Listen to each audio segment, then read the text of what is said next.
Good evening, good afternoon. Welcome to this program. Tonight, just wanted to follow up on this issue of the ZiG, Zimbabwe's new currency. Benjamin, what do you have to say to this issue? Good day to you all, and thank you for joining us. Yeah, I mean, I expected this from this regime.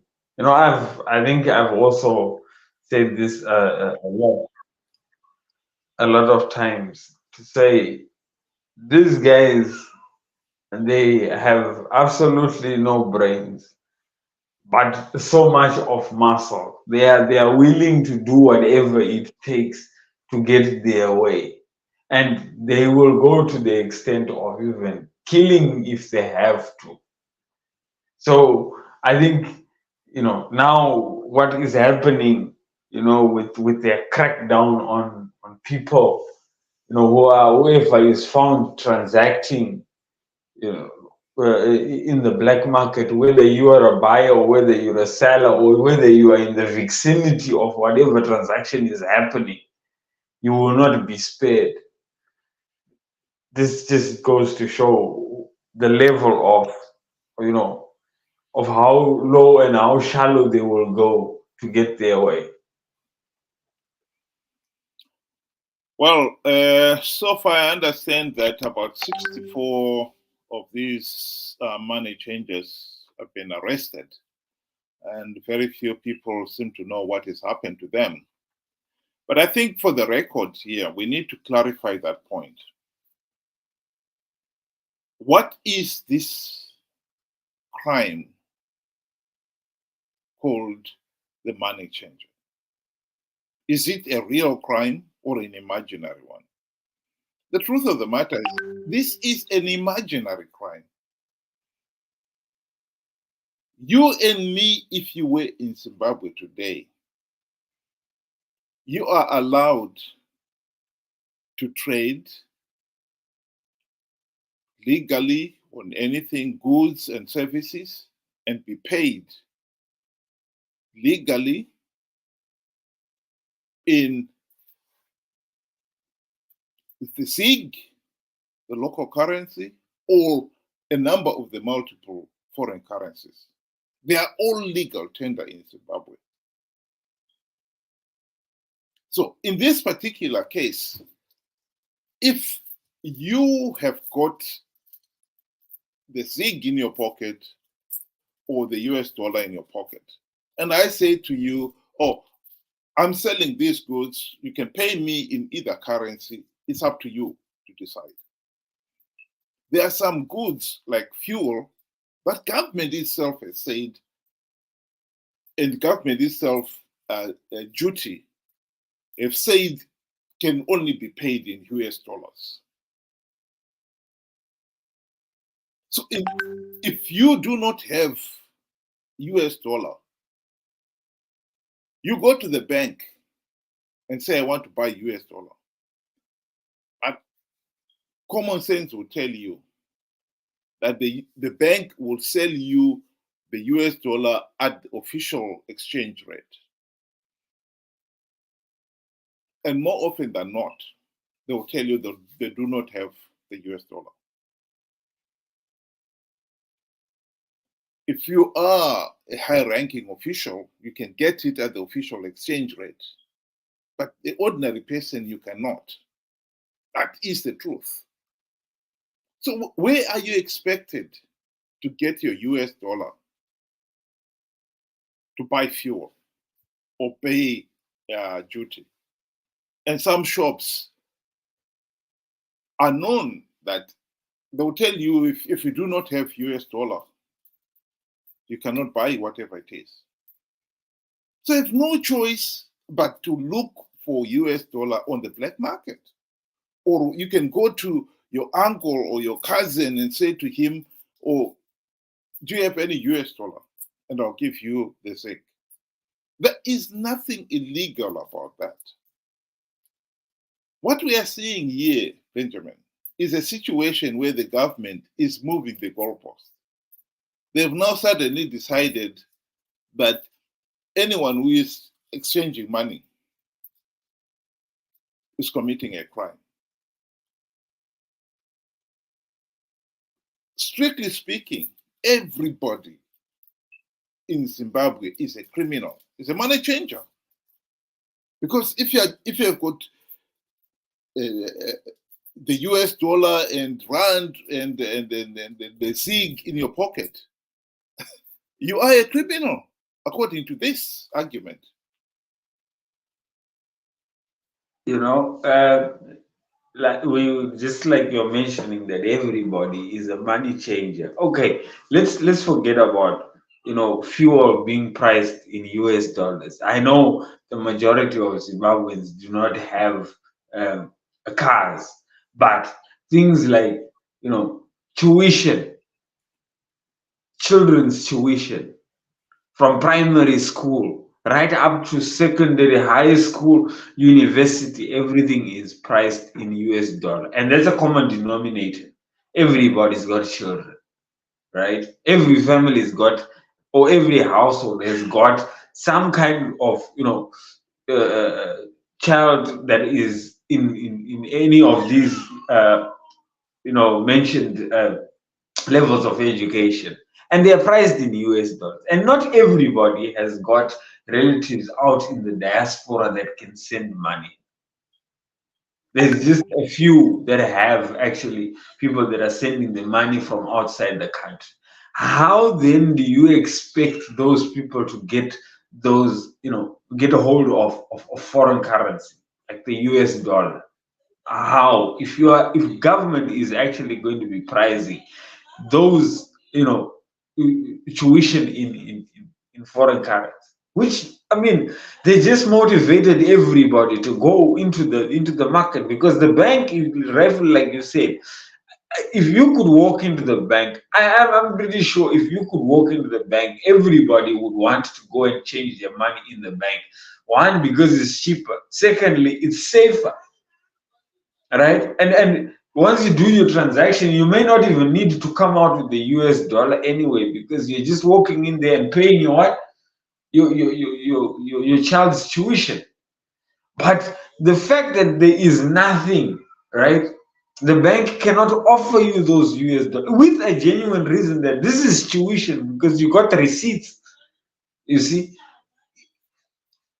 So you're very right to say, there is nothing illegal about it, because you cannot give me the option. I am deciding, okay, fine, let me walk to somebody, my uncle or my friend that is on the street, and he's got, and we make a transaction because me and him have an agreement. I mean, for a transaction to go through, you have to have an agreement. If he agrees to say, okay, my fare is $20, 20 ZiG per $1, and I agree, that's a transaction that is between me and him. We agreed. So what is illegal about that? There is nothing. Yeah, I think we have got also to discuss the issue here that all these arrests are not going to stop the money changers. The money will continue changing hands. And even among the so-called money changers with the public, what is happening here, and has happened in the past, is that there are certain individuals who have got the right political connections who will then be allowed to be the money changers. I mentioned earlier on that 64 people have been reportedly arrested for being money changers. Many people have said, what has happened to those 64? I can rest assure you that those with the right political connections, they did not even spend, they spent just long enough for them to communicate with their handlers, and they would have the police would have received a phone call saying, let XYZ out. And the police officer would let them out. This is what we are talking about here. Those with the right political connections are allowed to continue. The black market for selling these currencies will continue. That is when I say the black market, I mean where individuals are holding large sums of money for the purposes of trading in currencies.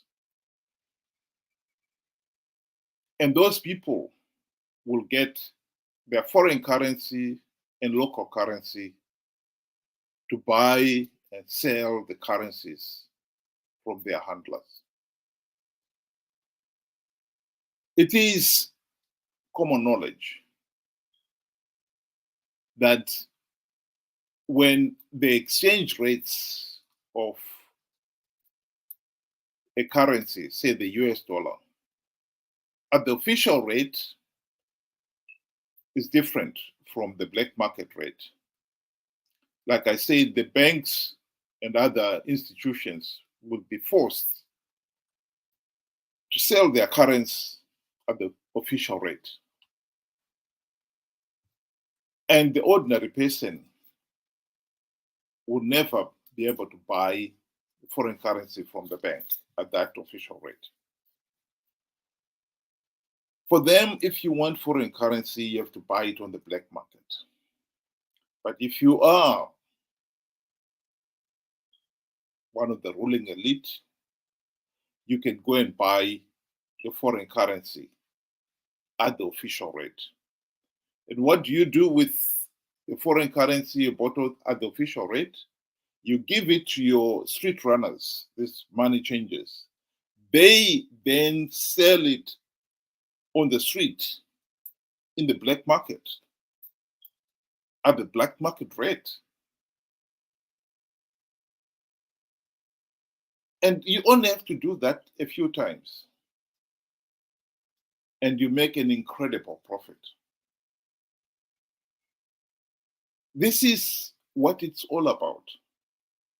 They don't want anybody else muscling into that market. So the rich are going to get incredibly rich because the differences between the bank rate, the official rate, and the black market rate will only profit those who have got access to cheap foreign currency at the official rate and can sell it at the black market rate. And in terms of the local currency, it is common knowledge that the local currency has been made available by those with the right connections. Sometimes even the banks will find themselves, they have no local currency.